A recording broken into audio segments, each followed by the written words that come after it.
Hey homeschool friends, welcome back to the channel. Welcome to the first video of many videos coming on this channel where I'm going to be reviewing the Sonlight curriculum we used this previous year.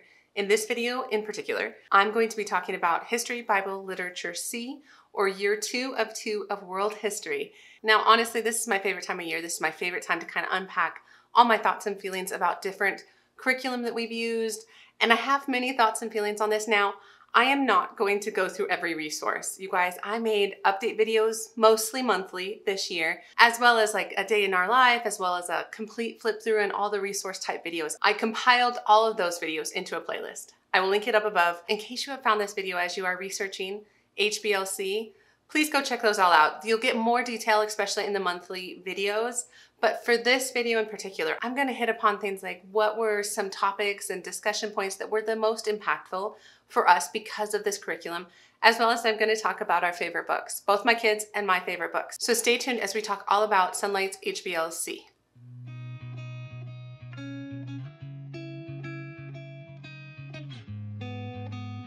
So hi, my name is Angie. Welcome to the channel, or welcome back, all the things. So like I said, we are going to be talking all about HBL-C from Sonlight. But before we do that, I need to say a huge thanks to Sonlight for providing me these resources in exchange for my honest review, which is pretty much this video. Now, we're only going to be talking about history, Bible, and literature today. The next review video I'm going to be making is on Science C, so stay tuned for that, as well as a couple videos on like HBL-K and Science K. So lots of stuff coming. But I do also have some videos where I highlighted other aspects of Sonlight, which we do use or have used in the past, that being especially the language arts for Sonlight. So I will link a couple of those videos above because I won't be talking about that today, just strictly that kind of core package of history, Bible, literature. And like I've mentioned already, this program is Year 2 of 2 of World History, and it is geared towards 8 to 10-year-olds, which I think is 3rd to 5th grade. Now, my first thing I want to talk about is, do I feel like it was age appropriate? Yes, I do. Because my kids were, when we started in the fall, they were 9.5 and a newly turned 8-year-old. So my daughter was on the bottom end and my son was more near the top end of the age range. But did it work for us? Definitely. There was even times throughout the year that I tried to test whether my daughter was understanding it without her bigger brother kind of overshadowing her, and she did just fine. She was tracking, she could answer questions, she had no problems. So yes, at least for my kids, the program was very age appropriate. Okay, to hop into kind of per subject basis, starting with Bible, because that's what we started the day with, was our Bible. I would say the highlight for this year, the thing I liked the best, was the fact that we started to get student readings. And so the way it was set up is there was a parent scripture reading, and then there was a student scripture reading. And I don't have the book that they sent. It's like a Discover's Early Reader's Bible. We didn't use what they sent us because my kids already had their individual Bibles, early reader Bibles, but it was the same idea. And I loved the fact that the kids got to read scripture for themselves, and then we'd still chat about it. But yet we were also working through another part of the Bible through the parent reading. So we were getting exposed to so much scripture, you guys, and I loved it. I loved it. It also gave them the confidence. They're like, I can read the Bible. You know, this is accessible to me, which really means a lot to me and my husband. So that was probably my favorite part. And honestly, it was the perfect transition year because in the previous year, which was HBLB, Year 1 of 2 of World History, we were still using it wasn't a storybook Bible. It was more of like a theology type Bible study almost. And I liked that. And that was really good, but I really liked that we didn't just do another version of that. We just switched to scripture. So that was really cool. Okay, there was a couple other aspects to the program though that didn't work as well for us. So let me get into that as well since this is a review. The scripture memory. Now this might just be me and my family, but I felt like it was too fast. It was too quick. And really what that just means is I'm gonna adjust it next year, and it really isn't that big of a deal. I do like that about Sonlight. I always feel like it is on the higher end so that it can meet the needs of students that can handle a lot. My kids can't memorize that much that quick without just forgetting it all. And so I'm just gonna adjust and probably take out 1/3 of the verses for next year and really make sure that we can actually learn those ones that we are going to study a little bit better. We just did not do a very good job of that this year, but that's okay. I feel like that's actually more of a critique on me than necessarily the program. And you have to use the program how it works for you. The other thing that is similar, but I feel like it's kind of a common complaint this year because this is a fairly new resource. It's the Talking to Your Kids About Jesus 30 Conversations Christian Parents Must Have. Now, do I think this is an amazing resource? Yes. I really liked it. And I feel like we had some good discussions. I feel like the problem with it is it wasn't very easy to read out loud. It wasn't a good, like, let me just pick it up and read it. It was a really good resource if I wanted to read it ahead and paraphrase it to my kids, which I was able to do for like the first half of the year. The second half, I wasn't. We just dropped it, but mainly for like personal family reasons. We had a lot of health issues going on in the springtime, and I just wasn't able to do that. I couldn't like pre-read and prepare to do that. Do I wish I could have finished out this book? Yes. And I even think sometimes I want to pull it into the summer and make it more of our summertime study. We'll see. So it was really good. It's just not quite as like open and go, pick up and go as some of the other Sonlight resources. So that's my thoughts on Bible. It's really good. Now history. I feel like history is what really, well, read alouds too, but history is what brought me to Sonlight, is the idea of learning history through literature. And so that's my highlight. I would say as I think about the history from this whole year, this whole second part of world history, the fact that we had a solid spine type book, but this one wasn't an encyclopedia. There is actually 2 other resources that we use that were more like Usborne encyclopedia type resources. But this one I really loved. It's story format. It's called A Child's History of the World. Some people don't like it, but I loved it. I loved it. It really is a little reminiscent of Story of the World. It has kind of a similar flair to it, where that time in history is being told in a bit more of a story format. Like you can hear the narrator. The narrator is very present in this book, but it tells the story in an interesting way. And then you further look into it with some of the pictures in some of those encyclopedias. But what I love is the combination of this, and not the encyclopedias, but the combination of that and historical fiction. This is where literature-based learning shines. It's taking this and then it's making it come alive in historical fiction. Like, for instance, this was one on the Vikings and a couple kids who found a burial grounds. This is The Door in the Wall. This is a medieval times where it follows this boy who becomes a page and how that works out in the castle. There's some other things going on with him which make that even better of a story, but it really made that time frame come alive. And then this one, you guys, we just finished this yesterday. My kids were riveted by this book. It's The Little Riders. It is a book about World War II, and it's about Denmark as it had been invaded by the Nazis, and this girl and her grandparents who had to like house a Nazi and protect these little riders. It was just such a good story, but yet it made the time frame very real. It didn't shy away from how scary parts of the war were, especially for the people just in the countryside, in the towns, the people that were not involved, but yet very much affected. It did an excellent job of that. So these kinds of things are what made the history so good, at least for me and for my kids. I could see them really connecting dots and like learning a ton. Now there are some other resources because for Sonlight, geography is very tied into history. And now when you're reading things in your main book and even in your read alouds, it always mentions where things are happening. Like there's a little globe icon, and so you can pull out your globe, you pull out your map, and you're constantly talking about where things happen. And I love that actually.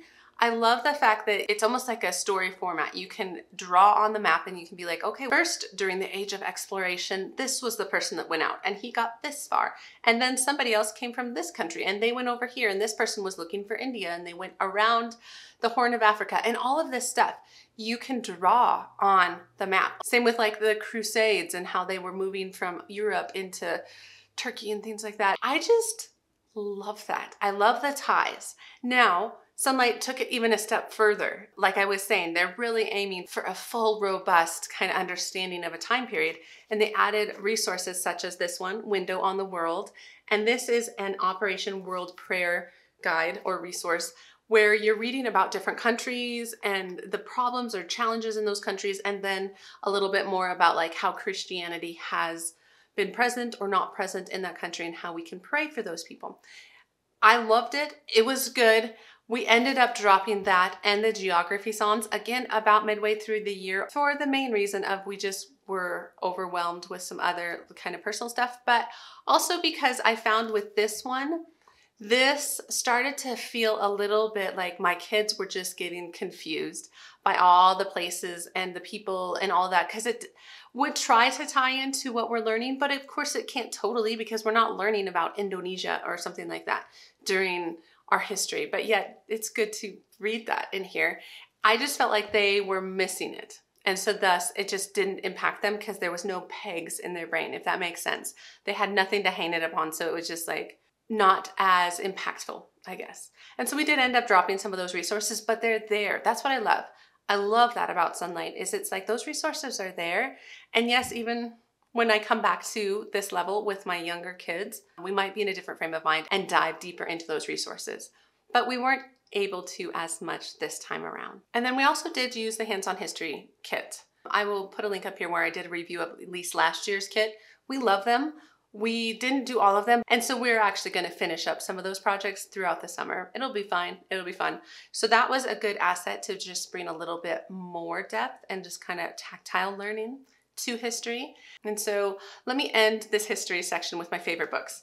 So this one, it really falls out as one of my favorite books of the year. And then this one. So Gladys Aylward. So this is one of those Christian heroes then and now book. You guys, these are so impactful. There was some hard stuff going on in this, right? It's just a hard story of some of the things she sacrificed and some of the positions God put her in, but just her faith was so amazing to be able to talk about and to be able to even equate it to our life in like smaller ways, of course, but it was just really beautiful. And my kids loved it. They really were engaged the whole time with this book. So those are our two favorite history books. Now to go into what might be my favorite part, which is the literature or the read alouds. And actually it's probably my kids' favorite too. It's very much intermixed. And so for the literature, again, the historical fiction that ties into what we're talking about is my favorite. That's a big highlight. The other type of book that I think was really good and is a huge highlight of this year was some of these types of books that were just about kids. And so these are both Andrew Clement's books, About Average and School Story. So what I liked about these types of books, and there are a couple others, and then when I get to the readers, which I'm going to talk about next, there's even more that have kind of just everyday students, everyday like third graders, fourth graders. What's their life like? What are they struggling with? What are some of the things they are trying to overcome and how do they do it? And it allows some really good conversations about some things that might be like anxiety inducing in my kids. Like, how do I handle that? What do I do when somebody picks on me? What do I do when I'm too scared to do something? You know, I just feel like it helps. It helps just paint a picture, give a story for them to consider those aspects of their life that has nothing to do with history, nothing to do with school. And so I think these are invaluable. And I'd say that's a huge highlight, at least for me. Now, as for my kids' favorite read alouds, I would say the standout one was the Penderwicks. This is such a good story. And now my kids are going on to listen to the rest of them. There's more on audio. So this was a highlight for sure for them. They also really liked, at least my son really liked Captain Nobody, about just being kind of shy and overcoming some of that. They both really liked School Story because it was about this girl who was writing a story, and it inspired both of them to write more stories, which I love, especially as we're in these early years of kind of getting writing started, and it's intimidating. And then my son loved this book. It wasn't my favorite book, but he's more technical. He just loves that kind of stuff. And so all the detail about all the hot air balloons in this book, he loved. And I was like a little bored. But that just speaks to the fact that we all have different tastes in books, right? And so it's good that we get to read kind of a breadth of literature to our kids. Really, there wasn't a book, as I was looking at the list, that they didn't really like. They liked them for different reasons. And so literature, awesome, amazing. We loved it. Now, readers. So readers do come with the HBL packages. And so when you're picking out your HBL, you pick out a level of readers, especially when you're down in these K, A, B, C levels. You'll pick a reader level. And for my kids, they're in kind of the level 3 and level 4 readers. I actually made individual videos for those two programs, but I wanted to talk about what my kids really liked. So my daughter, who is the one who's a little bit younger, she was reading the level 3 books and she loved these ones. So The House on Walenska Street. My son actually skipped this when we were looking at the level 3 readers. He wasn't that interested. She loved it. She also loved this one, Clara and the Book Wagon. It was one of the first ones that you read for level 3, and it's just so good. So good. And then as for my son, so he picked two favorites. This one's favorite. So this is level 4, and it's The Escape from Mr. Lemoncello's Library, and there's also more that he's trying to collect and read himself. He loved that book, and he loved Frindle. This is another Andrew Clements. He thought it was great, super funny. He loved it. And so I love that. And then there was some that I really liked, okay? So I liked also that they had some historical ones. So this is Viking Adventures by Clyde Robert Beulah. Anything by him really is a hit. It's been a hit. But it's also historical, and they're reading it themselves, which I really like. I liked some of these, like Jake Drake Bully Buster. This is, again, a level 3. Again, for the reason of, like, what do you do if there's a bully? And it sparked some good conversation. I also loved some of the more classic books. These are both level 4s, but it's like The Whipping Boy, right? I really love that he gets to read that. And More Stories from Grandma's Attic. These ones are just cute and sweet. And honestly, this was the year also for Beverly Cleary. There were so many Beverly Cleary books in level 4, and my son, I think he has read them all. And then he started to listen to all the Ramona books. So he's listened to, like, I think Beverly Cleary's whole backlist at this point, because he just really enjoys her writing. He thinks it's really funny. So those were some of the highlights, at least from the readers. Now, would I change anything? What would I change from HBL-C? You know, not much, because the thing about Sonlight is it's so flexible. You can use it how you need to use it for your family. But if I were to say a few things, one thing I would have liked is a little bit more discussion questions or information on some of the scripture reading, especially the parent reading. Sometimes it was just like, oh, I don't even know how to talk about Joshua or Judges. And I know actually why they don't. I understand why they don't, just because people come from so many different backgrounds and can use Sonlight. But it's just hard as someone who I didn't know. I mean, it made me go to my husband, so that was probably better and just fine. But I feel like that was one thing where I was like, oh, I need more guidance. And usually the instructor guides has like so much guidance, and you definitely don't need it all, but I just wish we had that. And like I already mentioned, the scripture memory, I think we're just gonna slow down on that next year. One thing I'm really proud of us though, kind of holistically, is we used more audiobooks. We were able to just kind of listen to some of these books in the car. I looked through the whole list at the beginning of the year, and I made note of where they were. If I had an audiobook available, like for instance, I use our library as well as Everand, which Everand is paid for. I think I might have a code down below, but irregardless, I love Everand for my own listening. I love to read, but also because I could find some books that weren't available at our library on there. And so we used more of that, and I think that really helped. And so, yes, we loved this year. Did we use all the resources exactly as written? Would I have loved to use the resources a little bit better? Of course, you know, but that's just such is life. Did my kids get a really good education and exposure to some of these topics? Definitely. And I wouldn't have traded it for anything. So I hope this review was helpful. I hope if you're considering this program that this answered maybe some of your questions. If not, please drop me a question down below. As always, I think I do have an affiliate link for Sonlight that gets you $10 off your first order. So please use that if you want to, if you're curious about Sonlight. But otherwise, you guys, like the video if you liked it, subscribe if you want to, and I will see you in the next video. It's either gonna be HBL-K or one of the sciences. So lots of reviews are coming your way, but I hope you all are well, and I'll see you in the next homeschool video. All right, take care.